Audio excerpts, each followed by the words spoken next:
폭염과 가뭄에 집중호우까지 이어지면서 올해 양양송이가 역대 최악의 흉작을 보이고 있습니다. 이로 인해 10일 앞으로 다가온 양양송이 연어축제에도 비상이 걸렸습니다. 설악산 중청 대피소 인근에서 올해 첫 서리가 관측됐습니다. 지난해보다 약 36일가량 빨리 관측됐습니다. 제26회 원주 한지문화제가 26일 개막식을 시작으로 한지의 우수성을 알릴 예정입니다. 올해는 원주의 역사를 한눈에 볼 수 있는 스토리로 만나볼 수 있습니다. 임시 공휴일인 10월 1일 도내 공공의료원이 정상 진료합니다. 대천절과 주말 등 징검다리 공휴일이 이어짐에 따른 의료 공백을 해소하기 위한 것입니다.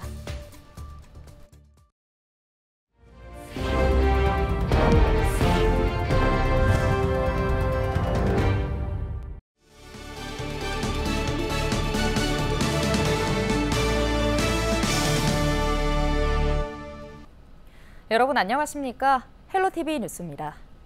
양양송의 채취량이 급감하면서 산지에서도 품귀 현상이 빚어지고 있습니다.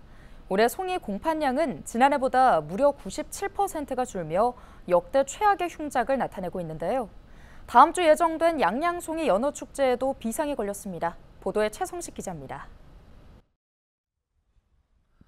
양양읍 시가지에 자리한 송이 판매점. 제철을 맞았지만 송이가 가득해야 할 냉장고가 텅 비었습니다. 설악산과 구룡령 등 산지에서도 가물에 콩나듯 송이 채취량이 급감한 겁니다. 올해는 지금 현재로 봐서는 뭐 팔 것도 없고 지금 애로가 많아요. 다른 사람도 그렇고 우리가 지금 이 상인들도 그렇고 다 지금 뭐 올해는 지금으로 봐서는 뭐 별로 크게 뭐 전망이 없을 것 같은. 바로 옆 판매점은 며칠 동안 물량을 확보했지만 밀려드는 주문을 맞추기에는 턱없이 부족합니다. 폭염과 여름 가뭄에 집중호우까지 이어지며 송이 포자가 제대로 생기지 않았기 때문입니다. 전국적으로 지금 유례가 없다. 이렇게 안 나는 해는 저도 송이 장사를 꽤 오래 했는데 송이산도 갖고 있고 그러니까 오래 됐는데 이런 예는 없습니다. 24일 양양 속초살림조합이 운영하는 송이 공판장에 들어온 양양송이는 반나절 동안 5kg이 전부. 그나마 능이버섯은 입찰량이 하루 최대 200kg으로 늘었지만 송이는 예년의 10%에도 미치지 못하고 있습니다. 공판장에 들어온 양양송이들은 보시는 것처럼 각 등급별로 분류가 이루어져 있는데요. 특히 양양송이는 지리적 표시제를 알리는 띠지가 부착돼 상품성을 인정받고 있습니다. 실제 9월 23일 현재까지 양양송이 누적 공판량을 보면 2022년에는 4,290kg에 달했지만 지난해에는 870kg에 그쳤고 올해는 아예 23kg에 불과한 상황입니다.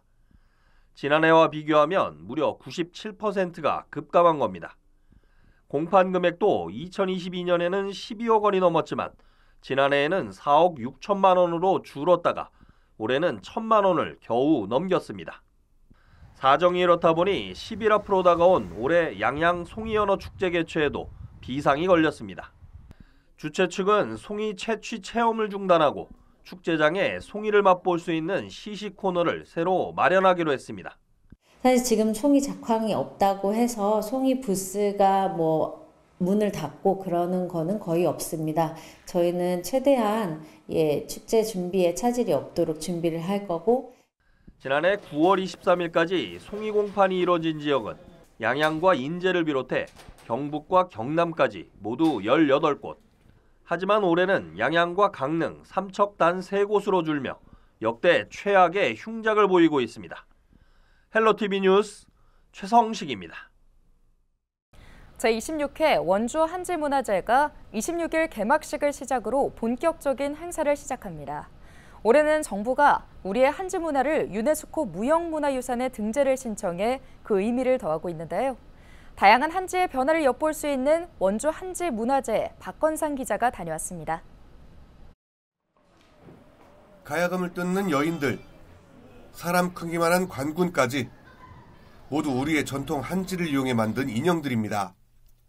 제26회 원주 한지문화제가 오는 26일 개막해 29일까지 강원 감영과 원주 한지 테마파크에서 펼쳐집니다. 정식 개막 전 강원 가명 선화당에서 진행되고 있는 박종희 인형 작품전에는 해학적인 22점의 작품을 직접 볼 수 있습니다.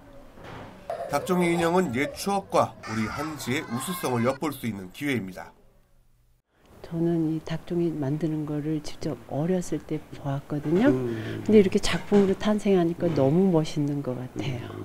네, 좋은 기회인 것 같은데 많은 사람들이 관람했으면 좋겠습니다. 여기에 가명 후원인 달빛 정원에서는 조선시대의 모습을 담은 작품들도 전시되어 있습니다. 이번 원주 한지문화제는 원주 한지의 우수성을 알리기 위해 다양한 체험 행사도 마련됩니다. 전시 행사도 있고, 그리고 아마도 주말이면 가족과 함께 나와서 다양한 체험을 하실 수 있고요. 그래서 올해 축제의 주목은 1400년 원주의 역사를 한눈에 보는 그러한 스토리를 탄탄하게 엮었습니다.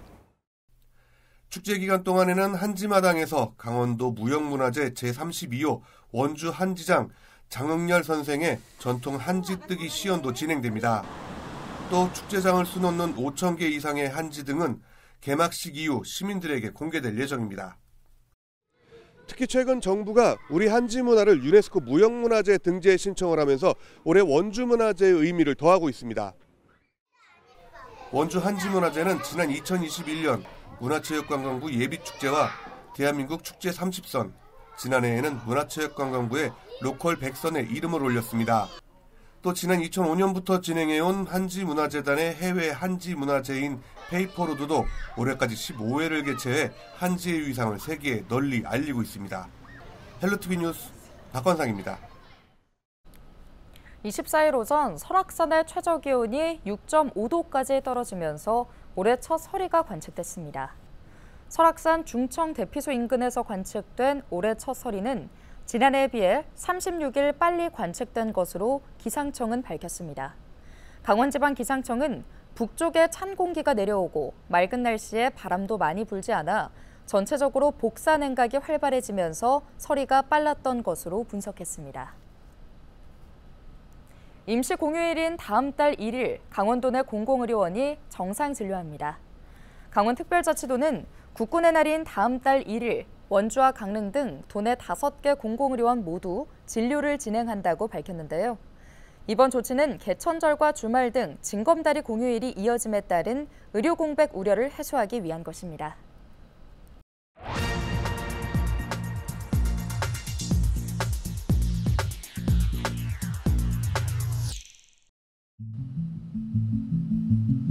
최근 북한의 쓰레기 풍선 살포가 지속되고 있습니다. 제가 사는 아파트에도 큼지막한 쓰레기 더미가 떨어져서 소동이 벌어졌는데요. 이게 단순히 환경 오염만 일으키는 게 아니죠.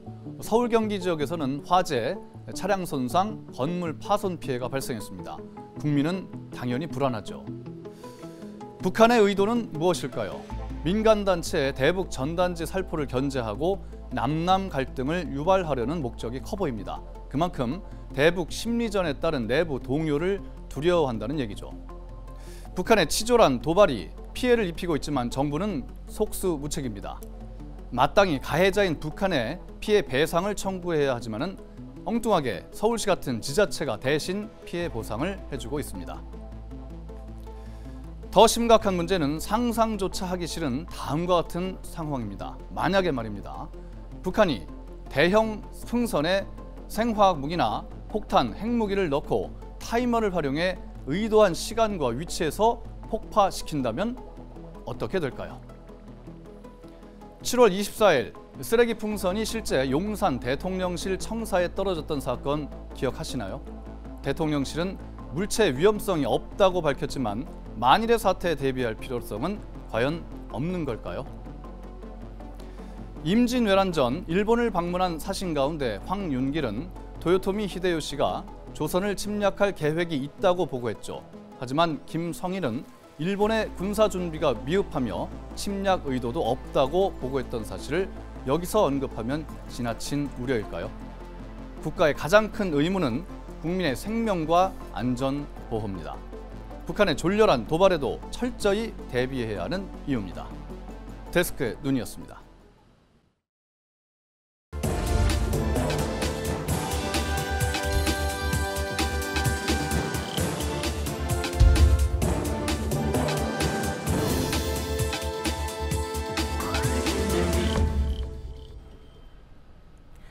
케이블TV 공동기획 지역을 살려라 시간입니다. 수원 행리단길이 도심 재생의 성공 사례로 주목받고 시민들에게 인기를 끌면서 새로운 과제가 등장했습니다. 바로 임대료 상승과 젠트리피케이션 문제인데요. 수원시가 건물주와 임대료 협약을 체결하고 프랜차이즈 입점 제한 등 대책을 서두르고 있습니다.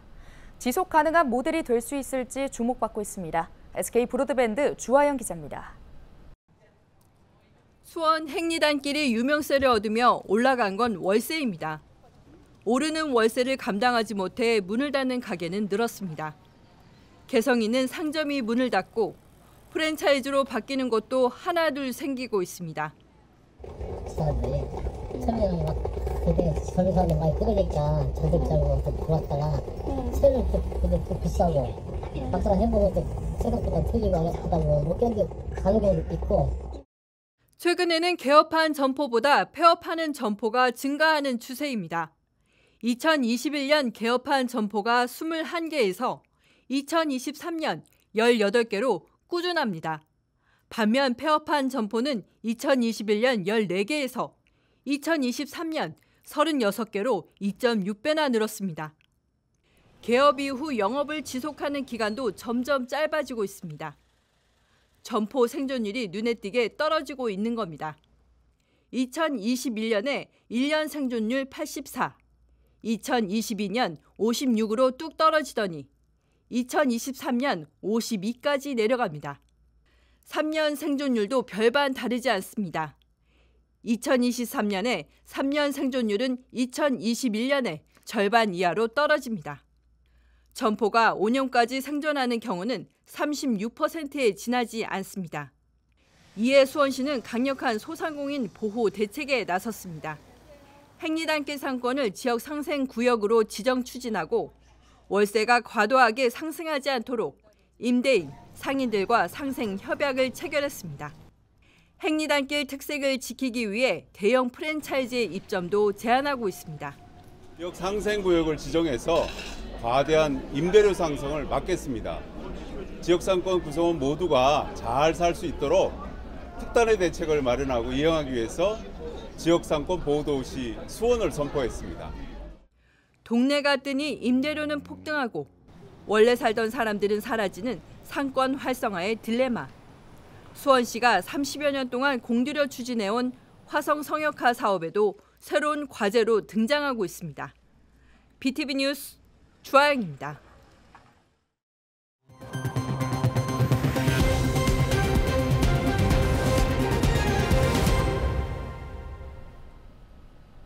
국립농산물품질관리원 강원지원이 최근 한 달간 육류, 과일, 나물류 등에 대한 원산지 표시 특별 점검을 벌인 결과 38개 업소를 적발했습니다. 농관원 강원지원은 원산지를 거짓 표시한 23개 업체는 형사 입건하고 미표시한 15개 업체에 대해서는 과태료 730만 원을 부과했는데요. 주요 위반 사례는 외국산을 사용하면서 원산지를 국내산으로 거짓 표기하거나 소비자가 혼동할 우려가 있도록 표기한 경우였습니다. 강원특별자치도가 캐나다 알버타주와 자매결연 50주년을 기념해 업무 협약을 체결했습니다. 협약에 따라 양 기관은 앞으로 미래산업과 경제협력, 체육 등 3대 분야에서 실질적인 협력 관계를 구축했습니다. 강원도와 알버타주는 1974년 자매결연을 맺은 이후 농업과 체육, 인적 교류 분야에서 협력해왔습니다. 오는 25일 밤 11시부터 26일 오전 6시까지 원주사랑 상품권 전반에 대한 서비스가 일시 중단됩니다. 이번 서비스 중단은 한국조폐공사의 지역사랑 상품원 체크 시스템 점검에 따른 조치인데요. 해당 기간 동안 원주사랑 상품권 구매와 QR카드 결제 등 주요 서비스가 중단될 예정입니다.